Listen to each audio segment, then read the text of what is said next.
मैं आपको महसूस कर सकता हूँ। आप दिन रात मेहनत करते हैं, आप अपने दिन के सारे घंटे एक ही चीज में लगा देते हैं। आप प्रॉब्लम सॉल्व कर सकते हैं, आप स्किल्स लर्न कर सकते हैं, आपकी कम्युनिकेशन स्किल्स बहुत ज्यादा अच्छी है, लेकिन एक चीज आप मिस कर रहे हैं, वो है कॉन्फिडेंस।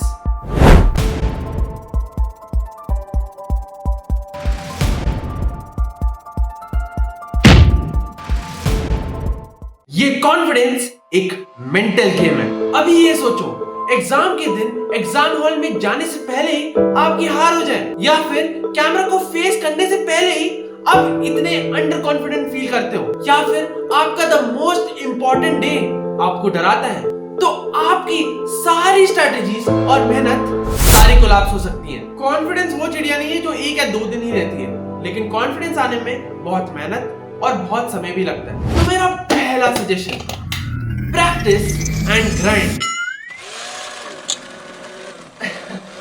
अरे ये वाला नहीं।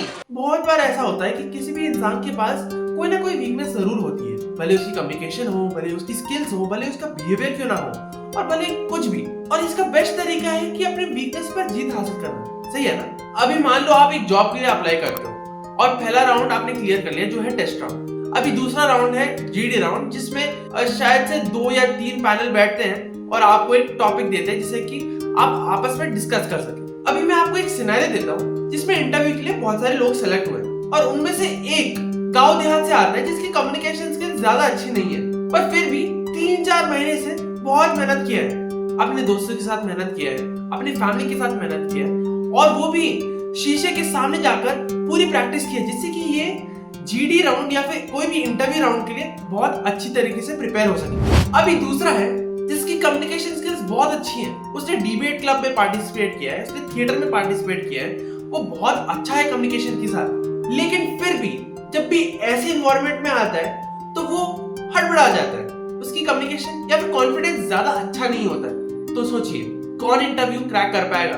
वही ना जिसने इतने महीनों से प्रैक्टिस किया है, क्योंकि कॉन्फिडेंस की यही बात है कि आप जितना प्रैक्टिस करोगे उतना ही बेटर परफॉर्म कर पाओगे। और भले ही आप अपने एनवायरनमेंट में कॉन्फिडेंट फील करते हो और अच्छी तरीके से परफॉर्म करते हो, पर जब आप किसी और एनवायरनमेंट में जाते हो तो जरूरी ये है कि आप उसको अच्छी तरीके से प्रैक्टिस करके जाओ। अपनी गलतियों का ना एक अकाउंट बना लो कि जब भी आपसे कुछ गलती हो या फिर किसी भी इंटरव्यू या इवेंट में आपको लगे कि आपने कॉन्फिडेंटली बात ना की हो, तो नोटबुक में मैं लिख लूंगा कि मैंने क्या गलती की, क्या मुझे पता नहीं था, क्या मैं बेहतर कर सकता था। क्योंकि बहुत बार हमको ऐसा लगता है कि जब भी हम कुछ गलती करते हैं कि ठीक है, इस बार गलती हो गई, अगली बार नहीं करेंगे, पर एक्चुअली में वो गलती बार बार होती है। हमारा कॉन्फिडेंस इसलिए नहीं गिरता है क्योंकि हम लोगों से बात नहीं करते या फिर हम एक एक्सट्रोवर्ट नहीं है, पर इसलिए गिरता है क्योंकि हम एक एक्सक्यूज बनाते हैं। वो एक्सक्यूज कि हमने गलती तो कर दी, पर हम सही तो कर लेंगे, पर बिना किसी काम के। Connection to the outside world. अभी बहुत सारे लोगों को लगता है कि घर बैठे बैठे उनको बहुत सारा कॉन्फिडेंस, बहुत सारा ज्ञान मिल सकता है। फिर इस सवाल का जवाब दीजिए कि जो भी स्टूडेंट्स आईएएस की तैयारी के लिए प्रयागराज या फिर राजेंद्र नगर जाते हैं, और अगर वो घर बैठे बैठे ही सोचते हैं कि मैं आईएएस क्रैक कर लूंगा, तो फिर उनको ये क्यों कहा जाता है कि बिना कोचिंग के यूपीएससी नहीं निकाल पाओगे? ऐसा क्यों होता है? क्योंकि आईएएस क्रैक करना ना सिर्फ प्री, मेंस या फिर इंटरव्यू क्रैक करने के लिए नहीं होता है। क्या आप सोचो कि मैं घर बैठे बैठे करूंगा, सिलेबस तो सेम ही है तो मैं मेहनत करके निकाल लूंगा, बट नहीं, सेम नहीं है।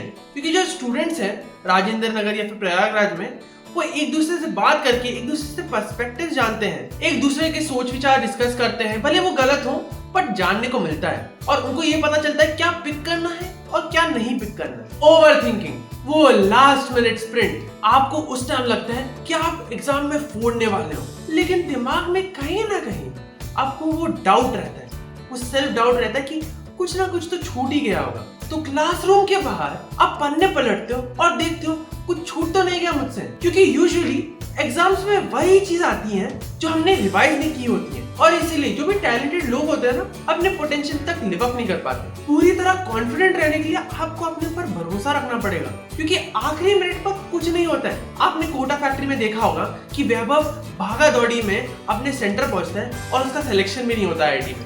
ये इसलिए होता है क्योंकि जब वो सेंटर पहुंचा होगा उसने ये सोचा होगा इस भागा दौड़ी में मैं कुछ भूल तो नहीं गया, और इसलिए वो अंडर कॉन्फिडेंट रह गया और इसलिए उसका सिलेक्शन भी नहीं हुआ। तो उस मोमेंट में पैनिक नहीं करना चाहिए, क्योंकि जो हमने पढ़ा है वो हमको आता है। और आखिरी चीज जो मैं कहना चाहूंगा वो है कि क्या आप पहनते हो, क्योंकि मान लो आप कोई मॉक टेस्ट दे रहे हो या फिर कोई वर्चुअल इंटरव्यू दे रहे हो घर पर, आप बहुत सीरियस हो, आपको अच्छे मार्क्स भी लाने हैं या फिर इंटरव्यू क्रैक करना है, लेकिन फिर भी आप शॉर्ट्स पहनकर इंटरव्यू देते या फिर मॉक टेस्ट देते, ऐसा लग रहा है कि आप उस टेस्ट के लिए सीरियस ही नहीं हो। तो जो भी इम्तिहान होता है उसको अच्छे मन से देना है, जिसकी ये ना लगे कि मैं अगले में ही दे दूंगा अच्छे से, क्योंकि अगर हम चीज को ढंग से ना करें तो हमारा माइंड प्रोक्रास्टिनेट करने लगता है और हमारी ऐसी मेंटालिटी बना देता है कि हमारा जो अच्छा रिजल्ट अभी आना था वो अगली अपॉर्चुनिटी में आ सकता है, तो हम उस टाइम भी अच्छा नहीं करते। और एज ए स्टूडेंट आप अपने मॉक टेस्ट गाने सुनते हुए मत कीजिए, एक सिंपल टेबल पर पेंसिल्स और रेफ शीट्स के साथ बिना फोन के टेस्ट दीजिए,